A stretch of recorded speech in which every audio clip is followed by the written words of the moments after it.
Bonjour à tous et à toutes et bienvenue au podcast Le défilé des carrières, le podcast qui vous permet de faire un choix de carrière éclairé. Alors, un merci spécial à mes nouveaux partenaires, Gourou, qui me permettent de fournir de la bonne énergie à mes invités au courant de plusieurs épisodes. Alors, l'épisode d'aujourd'hui s'intitule Le défilé des notaires et j'ai le bonheur de recevoir Maître Yédélis Valdez, qui travaille en fait comme notaire et médiatrice familiale. Alors, bonjour Yédélis, ça va bien? Bonjour, ça va très bien, merci Bianca de m'inviter au défilé des carrières, ça me fait vraiment plaisir de Tout le pouvoir plaisir partager. est pour moi également.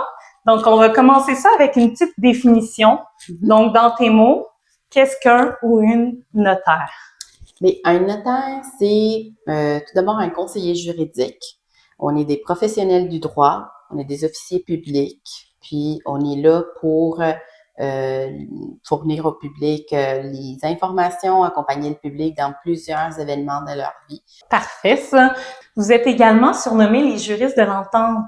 Effectivement, étant donné qu'on est justement des officiers publics puis des conseillers juridiques, on est là pour les clients, pour les publics, les aider dans les périodes difficiles de leur vie, notamment par exemple lors d'une divorce. On les aide à venir à une entente à l'amiable avec les informations qui leur permettent justement de prendre des décisions éclairées sans nécessairement avoir recours à un avocat ou à un tribunal. Très intéressant, parfait. Maintenant, je vais donner la description du travail de notaire selon le site québec.ca. Donc, ces personnes donnent des conseils juridiques à leur clientèle et rédigent des documents juridiques. Elles évaluent les implications juridiques des décisions de leurs clientes pour prévenir les litiges. Donc, un rôle de prévention en soi. Prévention, tout à fait. Excellent.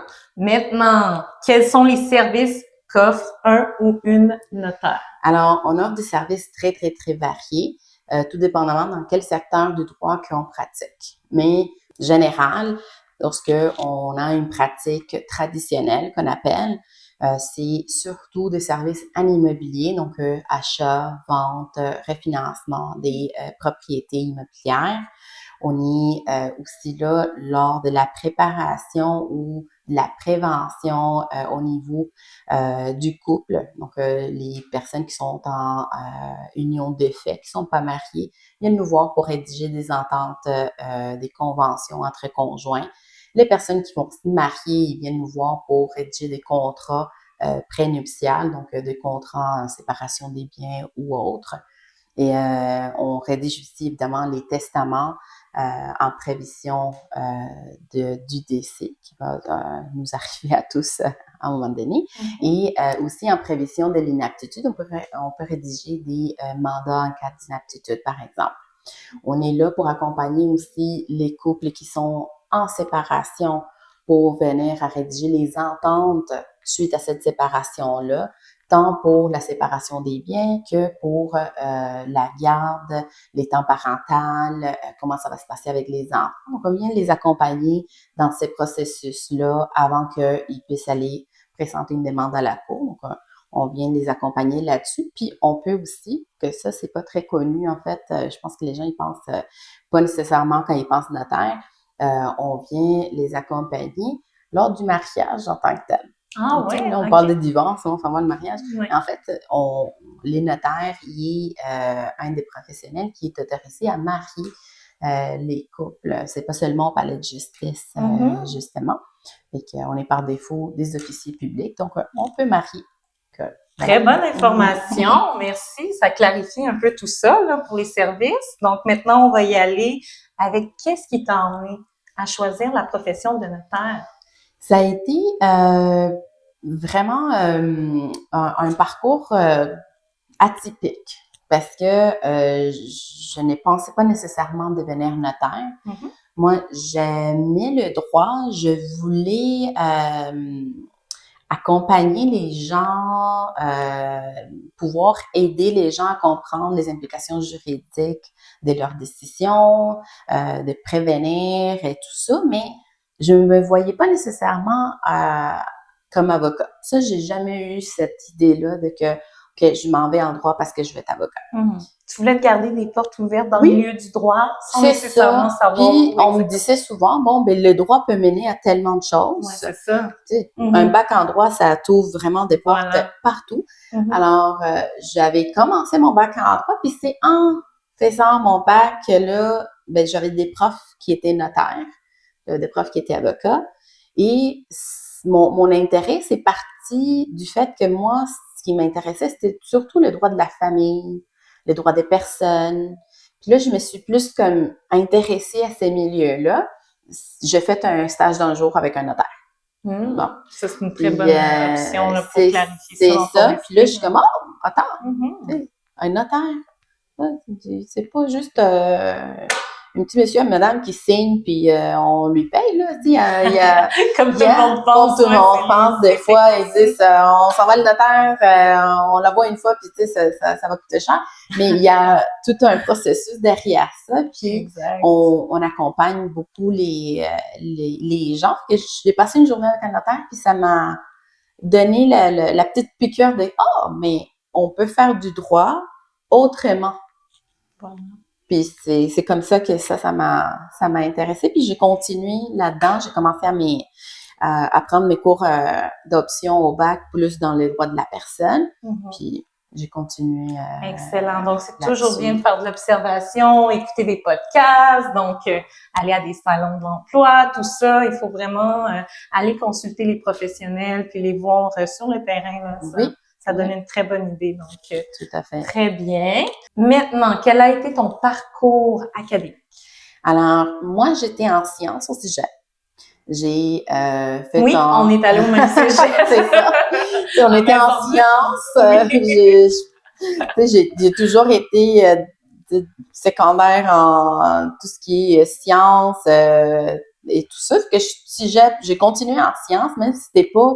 Je savais que c'est pas ça que je voulais faire, mais bon, on disait que c'est plus facile de passer des sciences de la santé à tout ce qui est humanité, tout ce qui est droit et tout ça, que de faire l'inverse. Que bon, je suis comme, OK, parfait, on continue en sciences.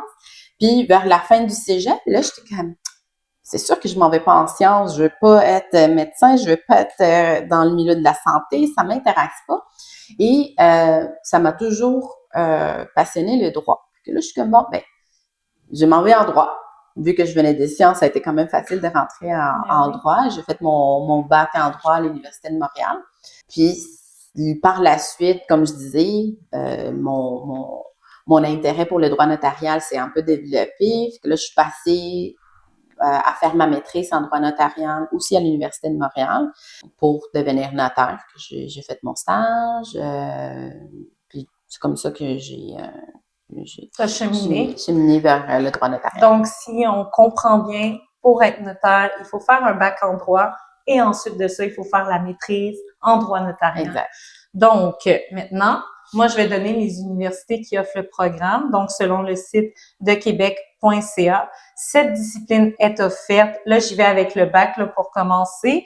Donc, vous pouvez le suivre à l'Université de Montréal, à l'Université de Sherbrooke, à l'Université du Québec à Montréal, à l'Université Laval et à l'Université McGill. Cependant, il y a 3 universités qui offrent la maîtrise en droit notarial. Donc, on a l'Université de Montréal, on a l'Université de Sherbrooke et l'Université de Laval. Je sais que ça se donne aussi à l'Université d'Ottawa, là. Oui, au fond, à l'Université d'Ottawa, ils font le bac. Par contre, pour la maîtrise, ils font aussi. Oui, j'avais été mentionnée. Ça fait pas longtemps. Oui, c'est ça. Oui, pour la maîtrise, on peut avoir accès également là, à l'Université d'Ottawa. Donc, excellent. Aussi requis maintenant, toujours selon le site de québec.ca, l'inscription à la Chambre des notaires, qui est l'ordre professionnel exclusif aux notaires. Ensuite, il faut qu'il y ait la réussite du programme de formation professionnelle de la Chambre des notaires du Québec. Exactement. Donc, après la maîtrise, on fait un stage et le programme... en fait, c'est certains examens que tu dois passer, certains cours spécifiques que la Chambre de notaire donne pour être admis à l'ordre professionnel. Vous faites ça en même temps que vous faites votre stage c'est un programme de, je pense maintenant, c'est rendu 8 mois. C'est 8 mois. Parce que moi, ça fait 10 ans. Donc, Ouais. ça a un petit peu changé Ouais, depuis, c'est mais ça. c'est un peu la même dynamique. Et il faut passer à travers tout ça pour avoir l'inscription à l'ordre, pour être assermenté comme notaire. Excellent. Puis, il y a aussi de la formation continue. Donc, c'est d'au moins 30 heures pour chaque période de 2 ans. Donc, pour maintenir nos connaissances à jour, on est obligé de faire 30 heures dans les domaines du droit qui vous passionnent ou que vous pratiquez. Vous pouvez choisir, il y a plein de formations qui se donnent. En effet. Est-ce que ça a été difficile pour toi de trouver du travail comme notaire là, à la sortie de l'université? Pas du tout. En fait, puis comme je dis, ça fait 10 ans. Maintenant, c'est encore plus vrai. Dès que j'ai sorti du bac, de la maîtrise, j'ai trouvé mon stage tout de suite. J'avais trouvé mon maître de stage et je suis restée avec mon maître de stage parce que justement, il voulait me former pour que je reste avec. Puis maintenant, c'est la même chose. On cherche des jeunes professionnels qui vont soit s'incorporer à notre bureau et qui vont rester. On veut les former pour qu'ils restent ou des notaires qui partent à leur compte aussi. Donc, les options sont vraiment variées, puis la demande est là. On est une profession qui est vieillissante, dans le sens que la plupart, ou en tout cas une bonne partie des notaires s'en vont vers la retraite dans les prochaines années qui s'en viennent, puis ils cherchent déjà de la relève pour leur étude notariale. OK, excellente information. Quelles sont tes principales tâches? Alors, les tâches du notaire vont vraiment varier en fonction du domaine dans lequel ils sont, mais mettons un notaire qui travaille en milieu traditionnel, comme par exemple moi, je travaille en milieu traditionnel, je fais de l'immobilier, des successions, des testaments et de la médiation. Une journée typique, ça peut commencer par une rencontre d'équipe. Donc, on se rencontre tout le monde au bureau pour prévoir un peu la journée. Par la suite, je peux avoir des rencontres avec des clients, soit pour un testament, soit pour une convention de vie commune. Donc là, on est dans le conseil juridique. On peut sauter dès là à avoir une rencontre pour faire une transaction immobilière, donc un acte de vente, on rencontre tout le monde pour faire les signatures, etc. Par la suite, je peux avoir une rencontre avec un couple en médiation, parce que là, on est dans la résolution de conflits, prévention, un petit peu dans cette sphère-là. Et par la suite, je peux avoir, mettons, un après-midi de rédaction de contrat, recherche juridique pour une opinion juridique pour un client, examen de titres immobiliers si on est là-dedans, que ça peut être quand même varié. J'ai des collègues notaires que eux, dans leur quotidien, mais peut-être qu'ils vont aller visiter un chantier immobilier pour, par exemple, faire la rédaction d'une convention d'indivision ou une déclaration de copropriété qu'ils doivent préparer. Ils se déplacent, ils sortent du bureau. S'ils sont dans cette niche-là de l'immobilier. Donc, ça peut être très, très, très varié. OK, très intéressant. Puis au niveau des documents, la gestion documentaire, comment ça fonctionne? C'est sûr que, bon, tout ce qui est toute la bureaucratie, au bureau, on est quand même pas pire et on essaye d'être de plus en plus paperless, comme moins de papier, beaucoup plus d'électronique. Et maintenant qu'on a le droit de faire nos actes notariés à distance. Ça, c'est depuis la pandémie à peu près. Hein? Depuis la pandémie. Puis là, ça s'en vient à être une mesure permanente. Donc, ça nous aide beaucoup justement à donner un service à distance. Ben oui. Mais, donc, vous pouvez faire des rencontres Zoom aussi? Oui, on procède avec une certaine... on a un programme, un logiciel qui est préparé par la Chambre des notaires pour la signature des documents, donc EcoSigno. Donc, on peut juste signer des actes notariés à travers cette plateforme-là. et on peut juste faire nos rencontres pour des actes notariés avec l'application Teams. On n'utilise pas Zoom parce que Teams, il y a des certains paramètres pour la confidentialité. Plus protégé. Oui. Là. On utilise Teams, Consignio, mais oui, maintenant, on peut tout faire à distance, dès la rencontre à la signature. OK, parfait. Fait qu'il n'y a plus les gros sauts là, de notaire à ce moment-là sur les documents. C'est sûr que là, on est encore en hybride, comme si on veut bien. Puis vos documents électroniques ont aussi un sceau électronique. Ouais. Mais on est encore en hybride. Fait que j'ai des clients qui préfèrent faire la signature électronique. Puis j'ai des clients qui veulent encore, surtout les personnes plus âgées, veulent encore venir voir le notaire puis signer leur papier. Puis que là, eux, ils ont leur copie conforme avec leur sceau. Comme d'habitude, mais ça s'en vient à être une mesure permanente, les actes technologiques. Donc, on s'en veut pas, vers la signature électronique, même si on peut le faire en étant en présentiel aussi pour les gens qui sont moins confortables.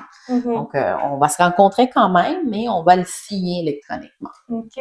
C'est intéressant. Puis, au niveau de l'originalité des documents originaux, en fait, habituellement, quand tu mets un sceau ou quoi que ce soit, là, on sait que c'est la copie du notaire, puis le notaire te donne une copie. Là, vu que c'est rendu au niveau électronique, comment tu fais pour savoir? Parce que ça va être la même. Vous êtes les gardiens de la copie originale. Donc là, les documents qu'on va signer ensemble, même si c'est en électronique, c'est nous qui avons l'original. Okay. En format numérique, mais c'est l'original, on le garde. Okay. Ce qu'on va émettre, c'est des copies conformes électroniques, puis ça va avoir un sceau quand même. Okay. Donc, les copies qu'on va émettre électroniquement vont quand même avoir un sceau, puis ça va le dire copie conforme à l'original. OK, parfait. Donc, ça change pas. OK, excellent. Maintenant, selon toi, quelles sont les qualités, les compétences qu'un notaire doit avoir? Je dirais, premièrement, on doit avoir des bonnes connaissances juridiques, être méticuleux. On travaille vraiment avec les soucis du détail. On doit avoir vraiment un bon sens de l'éthique, vu on doit rester impartial, on représente les deux parties. Vraiment, avoir un bon sens de l'éthique. Une bonne écoute, parce que je dirais 50% de notre travail, c'est vraiment écouter les besoins de notre clientèle. Et en même temps, une bonne communication, un bon sens de peut-être, je dirais, une bonne vulgarisation. Oui, hein? C'est le mot que je cherchais. Vraiment. On veut un langage clair. Exactement. Être capable de laisser, parce que nous, on doit faire des documents juridiques parfaits, mais au niveau de venir expliquer au client qu'est-ce qu'il est en train de signer ou c'est quoi ses droits par rapport à une situation particulière, laisser un peu les jargons juridiques de côté, puis vraiment vulgariser au client pour qu'il comprenne qu'est-ce qu'il signe ou c'est quoi les implications fiscales. Fait que je dirais que ça, c'est une des qualités très importantes d'être capable de vulgariser aux clients. Pour que ce soit vraiment accessible pour monsieur et madame tout le monde, là, la compréhension. C'est important. Donc, maintenant, avec qui tu travailles au quotidien? Alors, moi particulièrement, je travaille avec des professionnels du droit. Ça peut être des collègues notaires, des collègues avocats, des spécialistes dans d'autres domaines du droit. Je travaille avec des comptables, des fiscalistes, des fois dans des dossiers un petit peu plus complexes pour la planification successorale ou autre. Je travaille avec des courtiers immobiliers, des courtiers hypothécaires aussi pour tout ce qui est transactions immobilières. Je travaille avec les banques aussi, tout ce qui est hypothécaire, etc.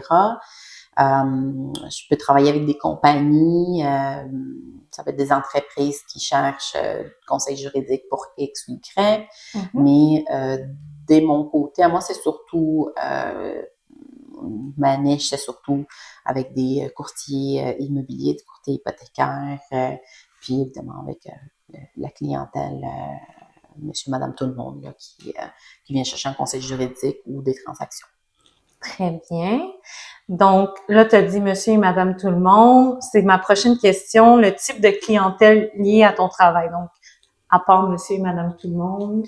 Moi, étant donné que je suis plus dans les droits de la personne, ma clientèle, c'est vraiment monsieur, madame, tout le monde. Mais ça peut très bien être une compagnie.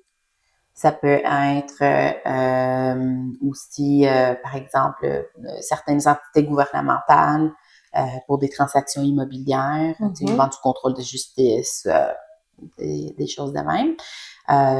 Mais moi, ma niche, c'est vraiment une clientèle plus monsieur, madame, tout le monde. Oui. Est-ce que les services de notaire sont accessibles, en fait, pour monsieur et madame tout le monde? Si, par exemple, on prend un couple à faible revenu, est-ce qu'il y a d'autres alternatives pour les aider?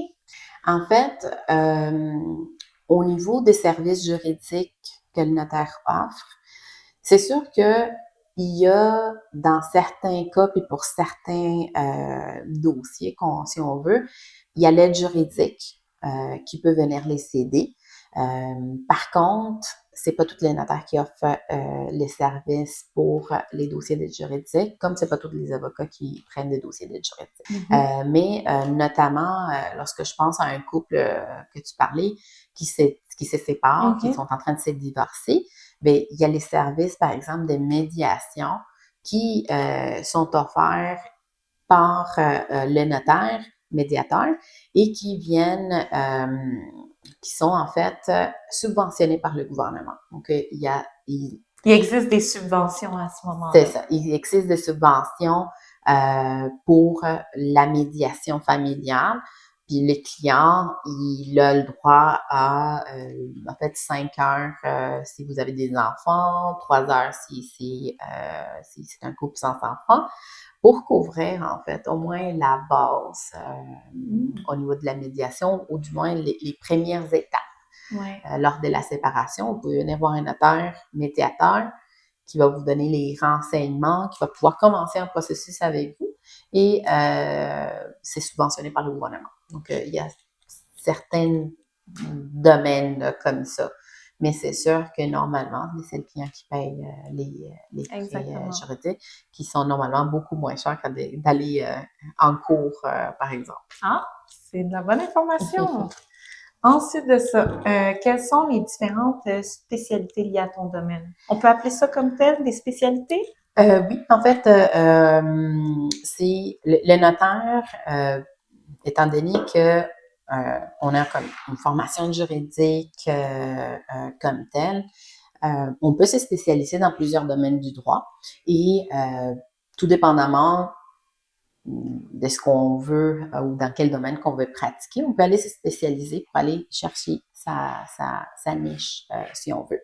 Il y a des notaires fiscalistes, donc ils sont spécialisés en droit fiscal. Il y a des notaires qui sont spécialisés en corporatif et qui font que du droit des affaires. Il y a des notaires qui se spécialisent en immobilier, mais en immobilier commercial. Il y a des notaires qui se spécialisent en succession, fait qu'ils font que du droit successoral. Il y a des notaires comme moi qu'on est un peu plus mix, si on veut. Je fais du droit immobilier, mais je fais aussi du droit de la personne.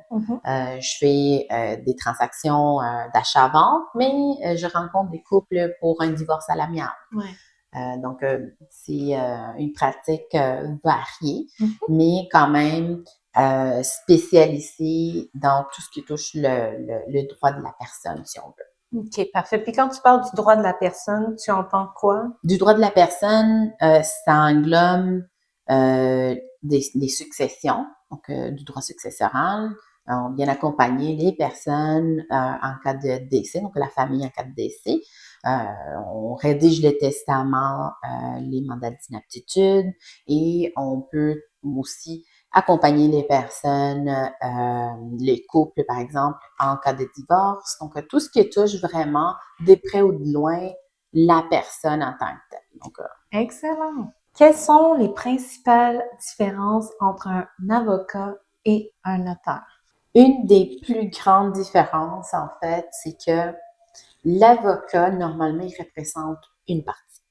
Mhm. Tu vas chercher ton avocat. Les notaires, la plupart du temps, on est des officiers publics, on est là, on est des professionnels impartials qu'on va souvent représenter les deux parties. Mhm. OK? L'avocat, il va être plus pressant lorsqu'il y a un litige. Donc, on est déjà en chicane, alors que le notaire, on est là avant que la chicane pogne, comme on dit. Mhm. Puis si la chicane, elle pogne, on est là avec les deux parties pour essayer de trouver un terrain d'entente. Mhm. Dans une transaction immobilière aussi, on est là pour représenter les deux parties. Donc, acheteur, vendeur, on est là pour donner les informations juridiques puis veiller aux intérêts des deux parties. Mhm. Alors qu'un avocat, il est déjà là quand il y a un problème, puis en tant qu'avocat, il va représenter son client Mhm. contre l'autre. Alors que nous, en tant que notaire, on va représenter les deux parties pour trouver une entente, si on veut, commune. D'où ce que, tantôt tu disais, les notaires les professionnels de l'entente. Oui, c'est ça. Les juristes de l'entente. Les juristes de l'entente. Voilà. Exactement. Voilà. Maintenant, au niveau des conditions de travail. Donc, on va commencer avec les vacances. Ça ressemble à quoi pour un notaire des vacances? Ça va tellement dépendre du milieu de travail. Parce que si tu es notaire solo, ben, tu peux prendre autant de vacances que tu veux. Oui. Tu travailles pour toi-même. Exactement. D'ailleurs, quand tu es en solo, c'est là que tu prends le moins de vacances, je pense. Ah, j'imagine que tu dois être pas mal bouqué, là. C'est ça. Mm. Mais si tu travailles pour, mettons, un cabinet ou une étude notariale où il y a plusieurs notaires, bien, ça va dépendre aussi des ententes que tu as avec ton employeur, qui est le cabinet de notaire. Mais souvent, on peut quand même prendre nos vacances comme monsieur, madame, tout le monde. Je sais pas là, des 4, 6 semaines, tout dépendamment du milieu où ce que tu es et aussi de l'achalandage que tu as. Oui. Parce que souvent, on pense que parce que on est, par exemple, on est tout seul, ben, on peut prendre plus de vacances, mais en même temps, tu sais, si tu pars, ben, il y a personne là pour te baquer, fait que là, peut-être que tu vas prendre moins de vacances, mais on est capable de s'adapter en fonction du type de pratique qu'on a, puis dans quel secteur qu'on est. Il y a des notaires qui travaillent pour le gouvernement, ben, ils ont des vacances gouvernementales à ce moment-là. C'est ça. Parfait. Ensuite de ça, pour les lieux de travail d'un notaire ou d'une notaire? Alors, comme je disais, ça dépend du milieu. Ouais. Donc, on peut travailler à son compte, on peut travailler dans un autre bureau avec d'autres notaires, donc dans une étude de notaire simplement. On peut travailler dans un cabinet d'avocat, par exemple, en tant que conseiller juridique ou en tant que notaire, parce qu'il y a des cabinets de notaires des cabinets d'avocats qui ont des notaires. On peut travailler pour le gouvernement, on peut travailler pour des entreprises privées. Vraiment, les options sont quand même, tu sais, les notaires en non traditionnels sont beaucoup. Puis il y a vraiment les opportunités sont vraiment très, très, très amples puis variées. Il y a des notaires à la ville, il y a des notaires à la STM. On les voit un peu partout. Alors. Exactement. D'ailleurs, le ministre de la Justice actuel et procureur général, ben, c'est un notaire. Oui. Maître Simon Jolin Barrette. Exactement, Maître Barrette. Donc, vous voyez bien que ça peut être quand même assez vaste. Puis depuis, ça fait pas longtemps, en fait, maintenant que j'y pense, les notaires peuvent devenir juges. Ah, OK, c'est une information intéressante. Ouais. Ça fait pas longtemps que tu dis? Ça fait pas longtemps, la loi, c'est un des projets de loi qui viennent passer. Les notaires ont l'opportunité maintenant de passer à la magistrature. Très intéressant. Donc, depuis la loi, donc selon le projet de loi 8, c'est bien ça? Oui, okay. Le projet de loi 8, c'est ça, c'est le projet visant l'amélioration de l'accessibilité à la justice pour le public. Et ça donne maintenant le droit aux notaires d'avoir accès à la magistrature, donc de devenir juge. Très bien. Ensuite, toujours dans les conditions de travail, donc le rythme de travail d'un notaire, qu'est-ce que tu pourrais dire Encore une là-dessus? fois, ça peut être très varié. Alors, surtout au début de carrière, on fait des longues heures. Parce que du 9 à 5, c'est vrai, on rencontre les clients, mais il faut bien préparer les documents, puis faire nos recherches, etc. Fait que des fois, ça peut dépasser ton petit 9 à 5. Ouais. Je dirais, de plus en plus, on essaye du moins nous au bureau, on essaye de maintenir une qualité de vie euh, en parallèle au travail, donc en conciliation travail, vie professionnelle. Mais c'est vrai, il faut surtout en début de carrière, il faut donner un petit coup puis travailler fort pour se faire une clientèle. On va aller chercher aussi des contacts. Oui. Puis que notre Il y a travail, tout à bâtir là, exactement. Donc notre travail, surtout pour un jeune qui sort de l'école, qui commence sa pratique, ça ne se résume pas à un petit 9 à 5. Non, c'est ça. C'est vraiment au-delà de là, tant pour acquérir l'expérience que pour aller faire les relations d'affaires, que pour continuer à préparer ou à faire le nécessaire dans son dossier. Donc, ça peut avoir des longues heures de travail, mais avec l'avantage que, tout dépendamment de la pratique que vous bâtissez, mais vous pouvez aussi adapter votre pratique à votre rythme de vie à ce moment-là. Excellent. Maintenant, au niveau des avantages sociaux. Ça dépend, comme dans toute compagnie, en fait, pour qui vous travaillez. Si vous travaillez pour le gouvernement, ben vous allez avoir les avantages sociaux du gouvernement. Si vous travaillez en fait, si vous travaillez à votre compte, vous allez avoir peut-être moins d'avantages sociaux. Ou si vous travaillez pour une étude de notaire, ben, si vous travaillez pour une petite ou moyenne étude de notaire, peut-être les avantages sociaux seront pas aussi intéressants que si vous travaillez pour un gros cabinet, mais ça vient avec le fait aussi que ben, ça va dépendre du rythme que vous voulez également à ce niveau-là. Donc, c'est très varié. Il faut se renseigner. C'est une des choses qu'on doit se renseigner. C'est quoi les avantages que l'étude pour laquelle vous allez vouloir travailler offre? C'est quoi les valeurs, en fait, de la compagnie par rapport à ça? Exactement. Puis tu parles souvent d'études pour les gens qui nous écoutent pour que ce soit clair pour eux. C'est quoi une étude pour le notaire? En fait, c'est le cabinet de notaire ou le bureau de notaire, on l'appelle l'étude du notaire, donc le cabinet de notaire. Merci de nous familiariser avec le terme. Excellent. Maintenant, au niveau des revenus, donc, est-ce que tu serais... C'est très varié, encore une fois. Ouais. C'est ça. En pratique traditionnelle, ça peut aller d'un notaire solo qui sort,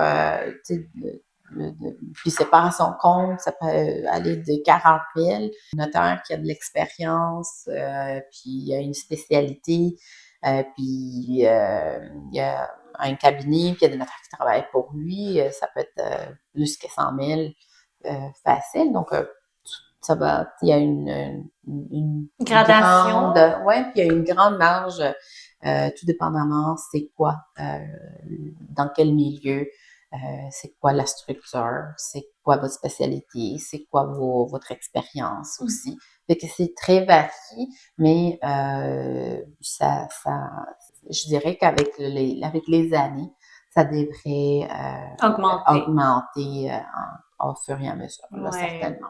Excellent. Donc, selon le site d'Éducalois, le salaire annuel du notaire varie de 30 000 à plus de 100 000, comme tu viens de nous dire. C'est ça.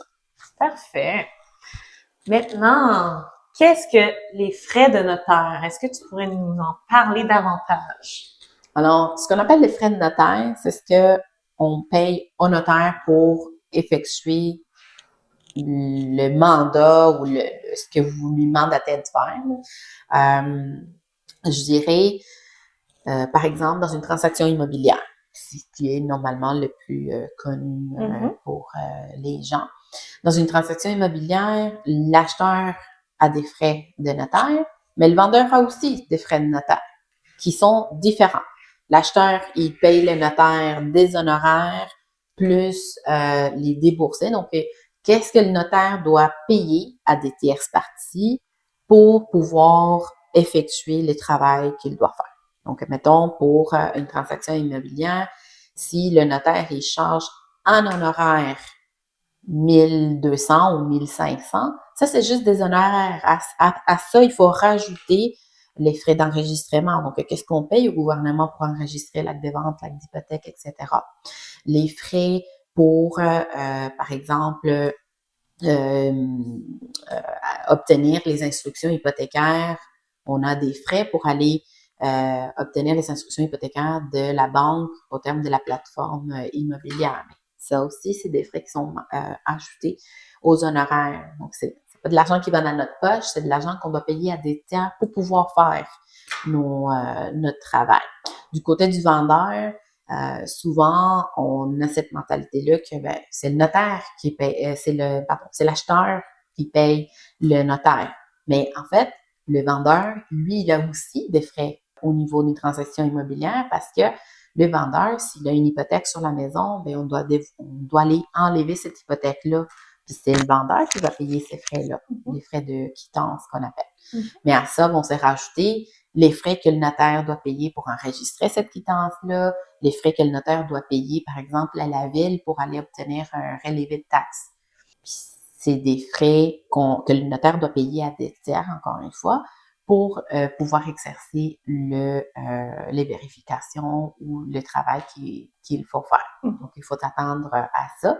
Les frais de notaire aussi, ça peut comprendre dans une convention de vie commune, le couple, il veut faire un contrat, ça, c'est les frais de notaire, tout dépendamment du travail qu'il faut faire, les conseils juridiques, la complexité, le notaire va charger son horaire comme un avocat.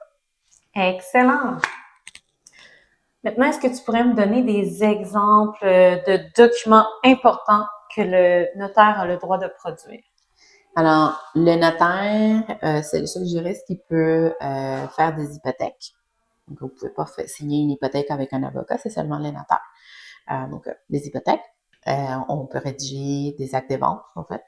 On peut rédiger des testaments, des mandats de protection, donc en cas d'inaptitude, des conventions de vie commune, comme je disais tantôt, les conjoints de fait qui veulent régir leur union.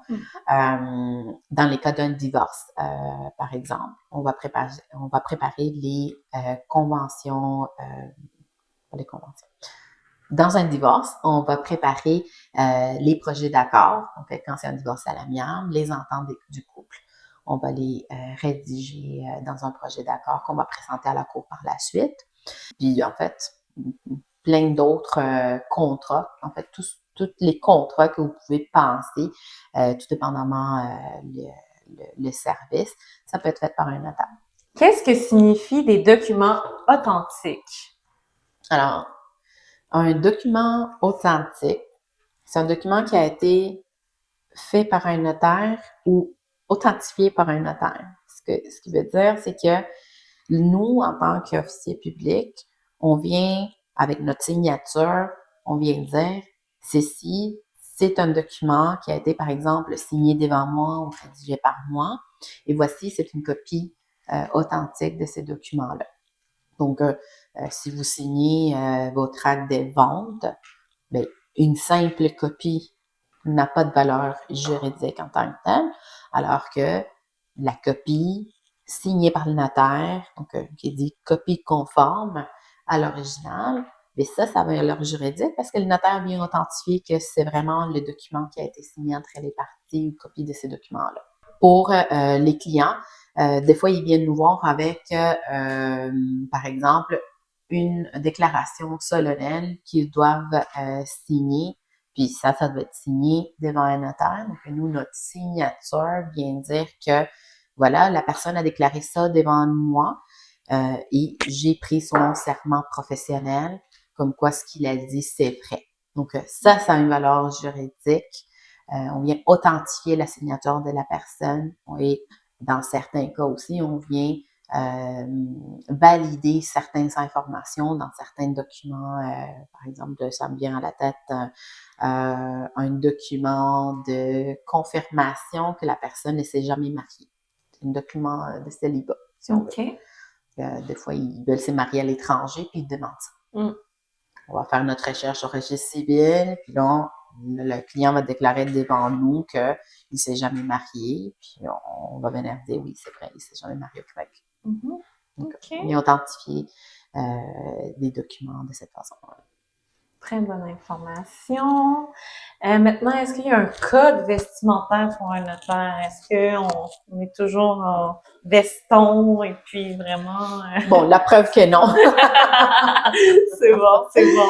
Alors, c'est sûr que le notaire doit toujours avoir un certain décorum, si on veut. Ouais. On va pas au bureau en t-shirt puis en jeans troué là.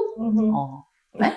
Mais le notaire s'habille selon sa personnalité, selon ça peut être flyé aussi. Ça peut être flyé, des fleurs, tant et aussi longtemps que ce soit une apparence professionnelle. Il n'y a pas de problème. On n'est pas toujours comme on dit, en bas brun puis veston cravate. C'est bon, parfait. Quels sont tes outils de travail? Alors, à part ma tête. Très important.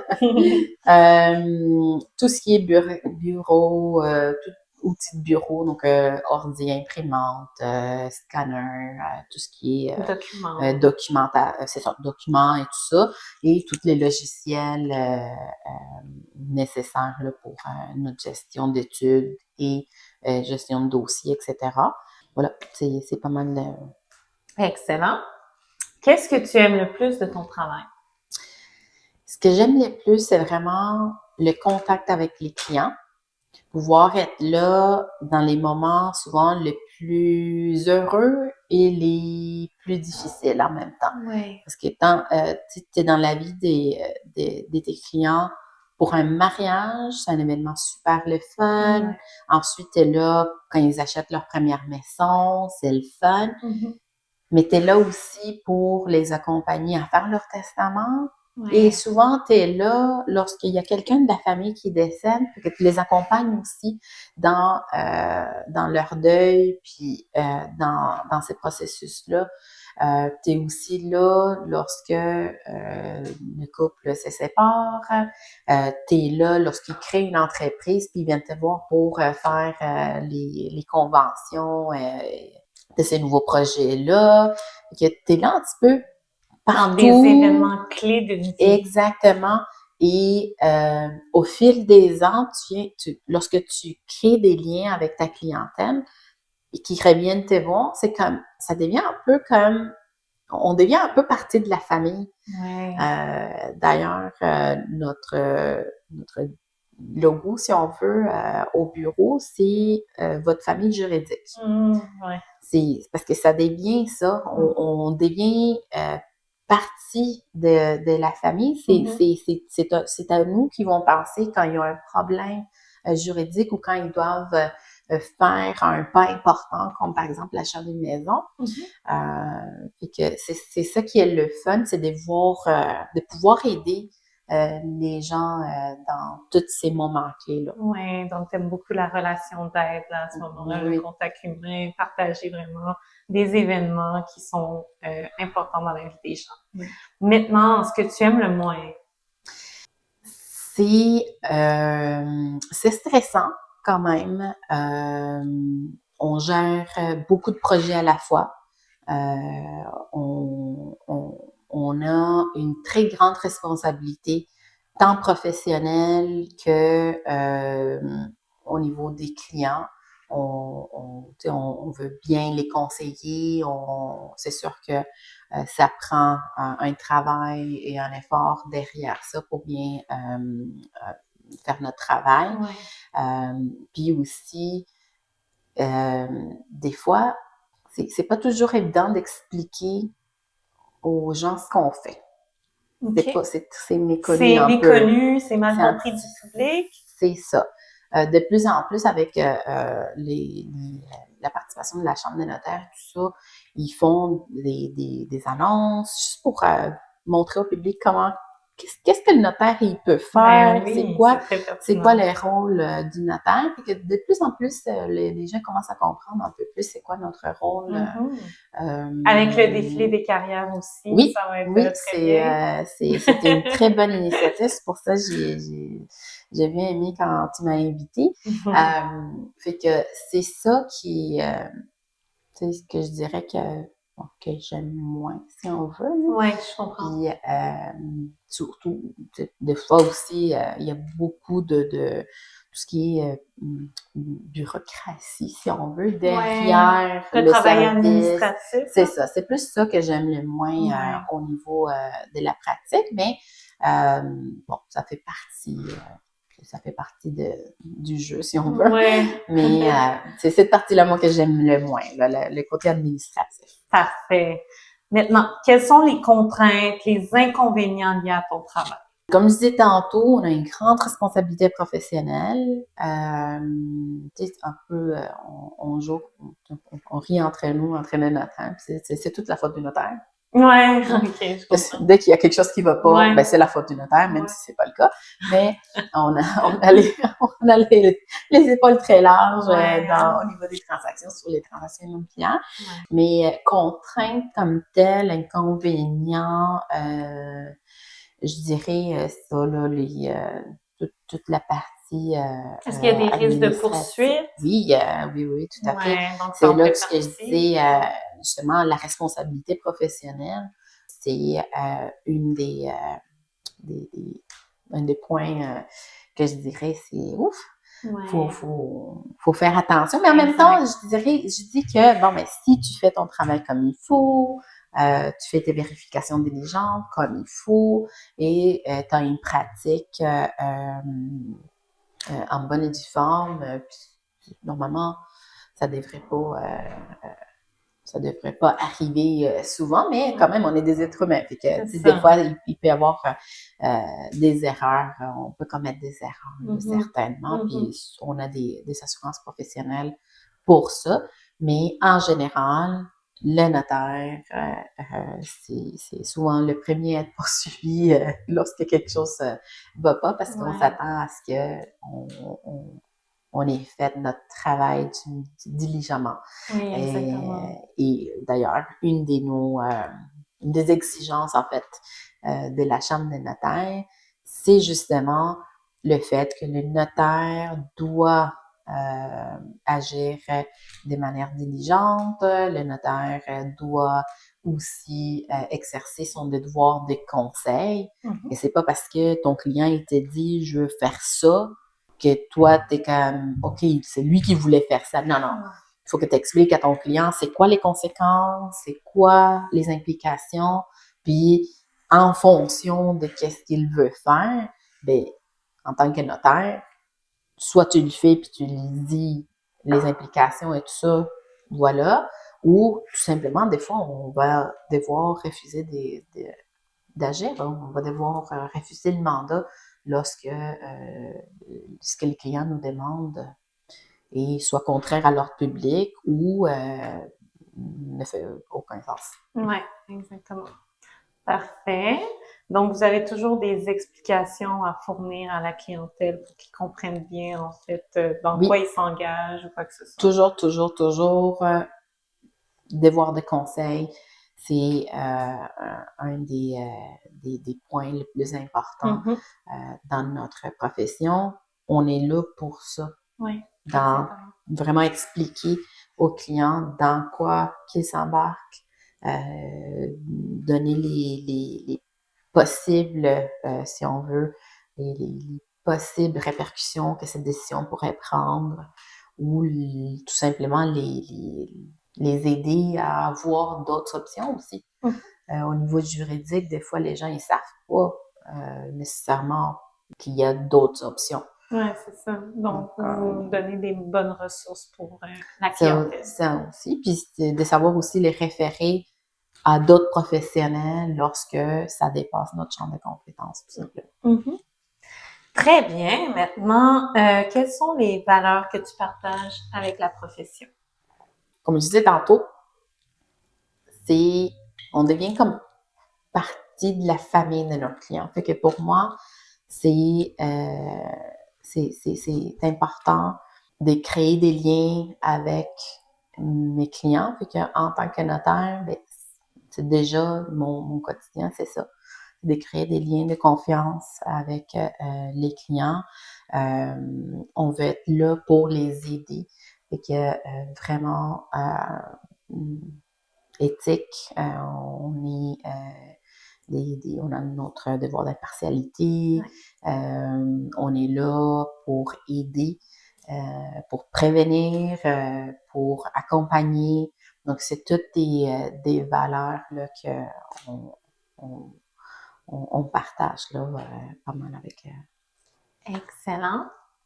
Maintenant, est-ce que tu pourrais nommer un des plus grands défis auxquels tu as été confronté dans ta profession? Comme ça, je pense gérer les. Je veux pas dire gérer les clients.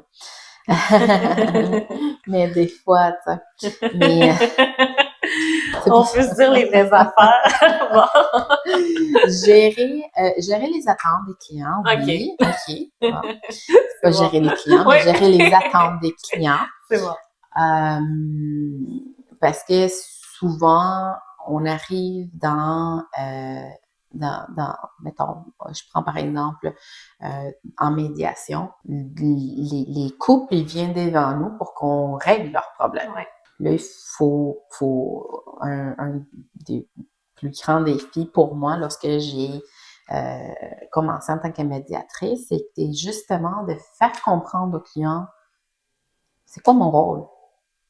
Je ne suis pas là pour régler vos problèmes. C'est Vous vous. n'êtes pas des psychologues en soi. Exactement. Fait que, tu sais, c'était un grand défi. C'était de faire comprendre au couple que je suis là pour les accompagner, pour les aider à trouver des ententes, mais que je ne peux pas décider pour eux. Non. Que je ne peux pas prendre une décision pour eux. C'est vraiment eux qui vont devoir la prendre. Et c'était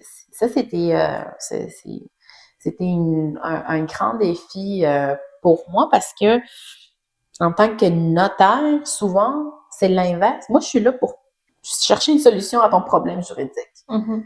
Alors qu'en médiation, c'est pas ça.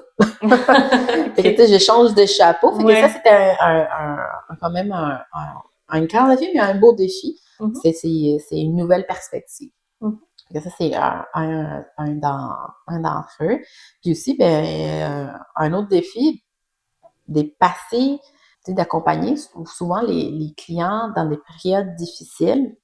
Donc, oui. Puis, donc, un autre défi, ça a été de rester calme dans des situations où ce que les clients sont très émotifs. Ouais. Par exemple, lors d'une succession, c'est difficile de garder son calme, de garder sa composture, si on veut, ouais. Alors que le client est en train de pleurer à chaudes larmes devant vous. Mm-hmm. Ça aussi, ça a été un défi pour moi d'essayer de garder le calme puis d'être là pour cette personne-là. De démontrer de l'empathie. De démontrer de l'empathie, mais surtout ça, de pouvoir l'accompagner, de la laisser exprimer dans les cas de succession, là, je disais, c'est une période de deuil, la personne a beaucoup d'émotions. Ouais. D'être vraiment calme pour la personne, puis de les accompagner dans le deuil, mm-hmm. Pour qu'ils se sentent en confiance, pour qu'ils se sentent d'avoir une bonne alliance là, avec ton client. C'est ça. Mm-hmm. Et ça, c'est aussi un des défis qu'on rencontre souvent. Parfait. Maintenant, est-ce que tu pourrais me décrire un accomplissement dont tu es fière?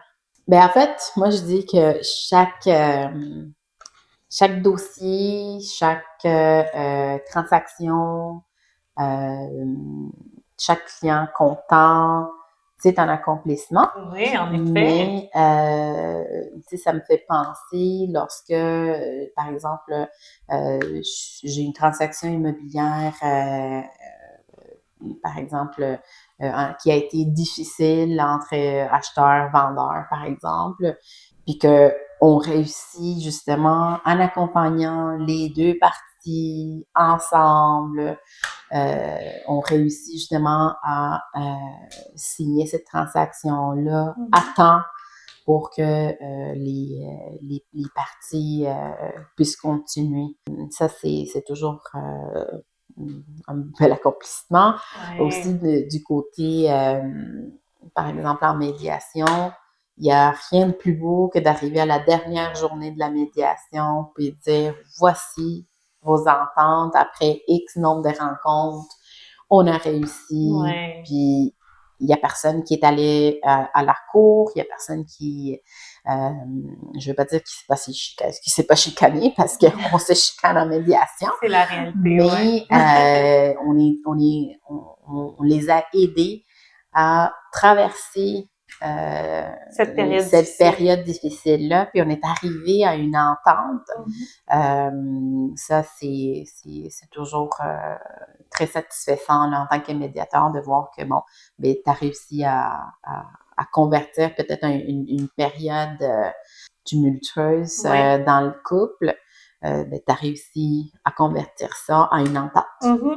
Voilà. Exact. Maintenant, quels sont les conseils que tu donnerais à une personne qui souhaiterait devenir notaire? En fait, moi, je dirais, si tu es quelqu'un qui aime travailler avec les gens, que tu aimes aider les gens, que tu es curieux, que tu essaies toujours d'avoir des connaissances à jour, d'approfondir dans ce que tu aimes, c'est vraiment un métier parfait pour ça. Et c'est surtout aussi au niveau du notariat, c'est vraiment une profession qui est là pour les gens. D'être là, vraiment de te donner temps pour acquérir les connaissances nécessaires pour pouvoir partager ça puis pouvoir aider la clientèle. C'est vraiment une profession une très belle profession. Puis comme je dis, c'est tellement varié que tu peux trouver ta niche, tu peux trouver ton créneau, ta spécialité, si on veut, dans plein de domaines. Tu sais, on a des notaires en droit, plein de domaines du droit que la profession notariale peut t'amener. Oui, exactement. Donc, il y a du choix. Il y a vraiment l'embarras du choix et on a besoin de notaires. Oui, hein? C'est bon, on a besoin de la relève. On a besoin de la relève et que c'est pas le travail qui va manquer. Excellent.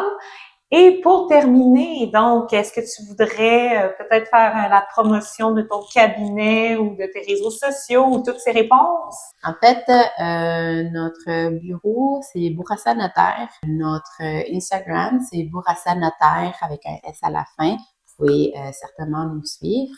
On donne plein de petits insights. On donne des petits conseils aussi souvent dans nos réseaux sociaux. Génial. Et on a notre page Facebook également, Bourassa Notaire, où est-ce que vous pouvez nous suivre certainement. Parfait, excellent. Donc, on termine avec une bonne gorgée de gourou. Merci beaucoup. Merci beaucoup. À la prochaine. Puis merci beaucoup d'être venu. C'est très apprécié.